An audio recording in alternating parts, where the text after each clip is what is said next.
ئەگەرچی هەموو ساڵێک و لەم ڕۆژەدا ڕۆژی جیهانی ئازادی ڕۆژنامەوانی باز لە ڕەخساندنی زەمینە و ژینگەیەکی گونجاو دەکرێت بۆ کاری ڕۆژنامەوانی، بەڵام بەپێی راپۆرتەکان پێدەچێت پێشێلکاریەکان بەرامبەر بەم ئەرکە کە بەدەسەڵاتی چوارەمی ژناو دێر دەکرێت زیاتر بن. جا دەبێت بشپرسین ئایا پشکی ژنانی ڕۆژنامەوان لەم پێشێلکاریانەدا چەندە؟ هەر بەم پرسیارە دەچمە لای میوانی ئەمڕۆی کورد کۆنێکشن نیاز عەبدوڵا، نووسەر و ڕۆژنامەوان. ئەم کاتت باش و بەخێربێی بۆ کورد کۆنێکشن. نیاز خانم، وەک تۆش دەزانیت بەپێی راپۆرتە نێونەتەوەیەکان و ناوخۆیەکانیش پێشێلکاریەکان بەرامبەر بە ئازادی و مافەکانی ڕۆژنامەوان زۆرن. ژنانی ڕۆژنامەوان بەشێکی چەندێکیان لەم پێشێلکاریانە بەردەکەوێت. بە تایبەتی من باسم لە هەرێمی کوردستانی عێراقا.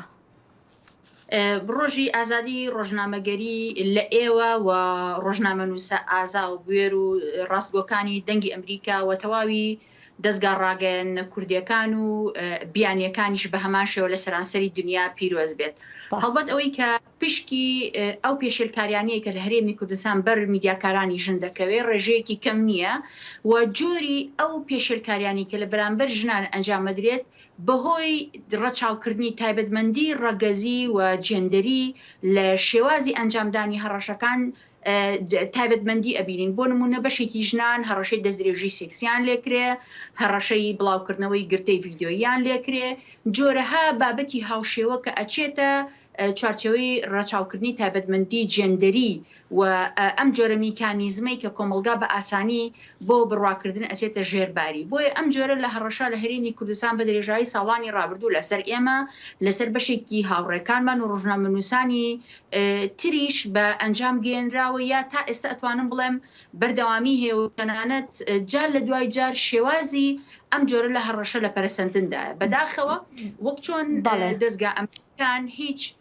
سانسۆرێکیان دانەنا و ئجرائاتێکیان نەکرۆ بۆ دەستگیرکردنی تاوانباران، ئەم دۆسیانش بە هەمان شێوە تێپەڕیون. باشە نیازخان، ڕۆژنامەوانان خۆیان چەند کەمتەرخەمن لەم ئاستەیە یاخوو بۆ برەودان بەم کللتورەی کە وەکو دەڵێ کە ئەم جۆرە هەڕەشانە ئەکرێت بەرامبەر بە ژنان؟ مەبەستم ڕۆژنامەوان بەگشتیە نەک تەنها ژنان. باشتر وایە من لێرە ئەم وەڵامی بەڕێزت بەوە بدەمەوە هێرۆخان، بەوەی کە چۆن میدیا ئەمرازێکی زۆر گرنگی پایەکانی دیموکراسی و حکومڕانی و سیستەمێکی دیموکراسیە.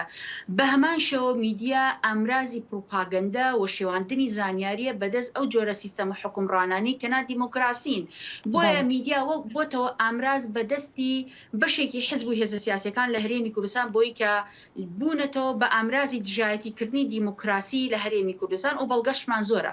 لە هەرێمی کوردستان فرەیی و زۆری دەستگای ڕاگەیاندن هەیە، بەڵام خەریکە بە تەواوی فرێیی بۆچوون و جوداییەکان ئەسڕێتەوە. ئەمانە بە تەواوی بوونەتە ئامرازێکە لە هەموو لایەکەوە لەلایەکەوە شێواندن لە گەیاندنی زانیاری و کەمپین و ئامرازی پروپاگەندە لە شوێنێکی ترۆ دژایەتی خودی میدیاکارەکانی پێکرێ بۆ شێواندنی زانیاری.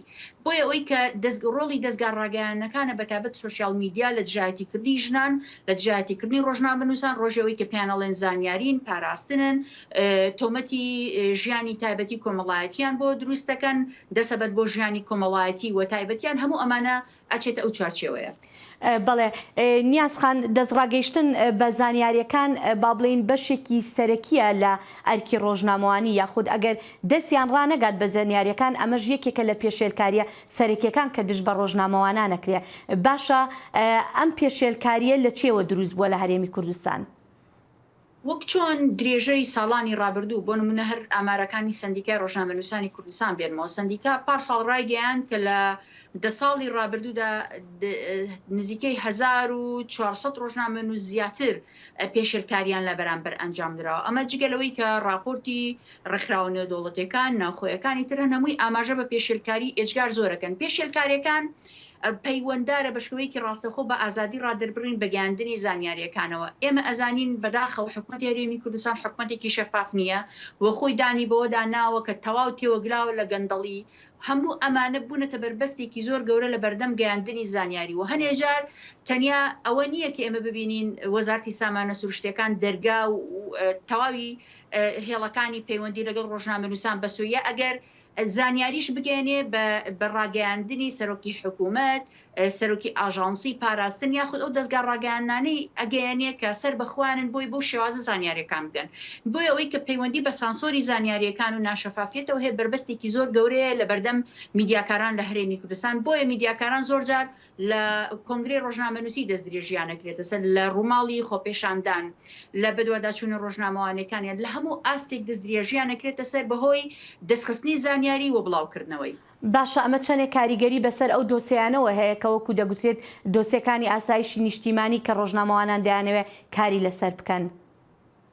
بەداخەوە لە هەرێمی کوردستان ئەوەی کە پەیوەندی بە تێگەیشتن لە استراتیژی نیشتیمانی و ئەمن و ئاسایشی نیشتیمانی هەرێمی کوردستانەوە هەیە هەموو ئەم چەمکانە تێکەڵ بوون من ڕووداوێکی هێنمەوە هێرۆخان بۆ نمونە حزب سیاسیەکان کاتێک کە دانوستان لەگەڵ یەکەکان ئەیانەوێ ڕێکەوتنامەی نوێی نێوانیان واژوو بکەن یەکەم خاڵ کە لەسەری ڕێکەکەون ئەوەیە کە شەڕی ڕاگەیاندن بوەستێنن بەمانایەک ئەوەی کە پێشتر باسم کردەوەی کە میدیا بۆتە ئامرازی شەڕکردن و ئامرازی پروپاگەندەکردن ڕۆچۆتە ناو ئەم جۆرە لە پەیوەندی سیاسی و دوجاریش کاریگەری ڕاستەوخۆی بەسەر ژیانی میدیاکاران بەسەر ئاگاداری هاوڵاتیان لە زانیاری ڕاست و دروست و خاڵێکی تر ئەوەی کە بەڕاستی ئەمە بینیمانە لە ساڵانی ڕابردوو ئەوەیە پروپاگەندە بەهۆی دەستنەخستنی زانیاری بڵاو بێتەوە چونکە لەسەر گریمانە زانیاریەکان هەڵەسەنگێنرێ ئەم پێ بڵێن لە شوێنێکی ترەوە ئەوەی کە بەشێکی ئەم دام و دەستگایانی تر کە دام و دەستگای سێبەر یاخود سەر بە کەسایەتیە باڵاکانی دەستگا ئەمنیەکان و حکوومەتن بوونەتە هۆکاری ئەوەی لە زۆر شوێن مەترسی زۆر گەورە بخەنە سەر ئەمن و ئاسایشی نیشتیمانی بەتایبەت کە بینیمان لە ڕووشێوازی ڕووماڵی ڕووداوەکانی پێشمەرگە لەگەڵ ڕێکخراوی تیرۆریستی داعش ئەمە لە کاتێکە زانیاری مەترسیداری پەیوەنددار بە ژیانی پێشمەرگە ئاشکرا ئەکەن بەڵام زانیاریەکانی ترەوەی کە پەیوەندی بە ئاسایشی نیشتیمانی بەرژەوەندی گشتیەوە هەیە بە هەموو پێوەرێک ڕێگە بۆی بیش. بەڵێ نیازخان زۆر سپاس بۆ کاتەکەت دەرفەتمان هەر ئەوە نەبوو سپاس دەکەین کە لەگەڵماندا بووی. سپاس بۆ ئێوە بژین.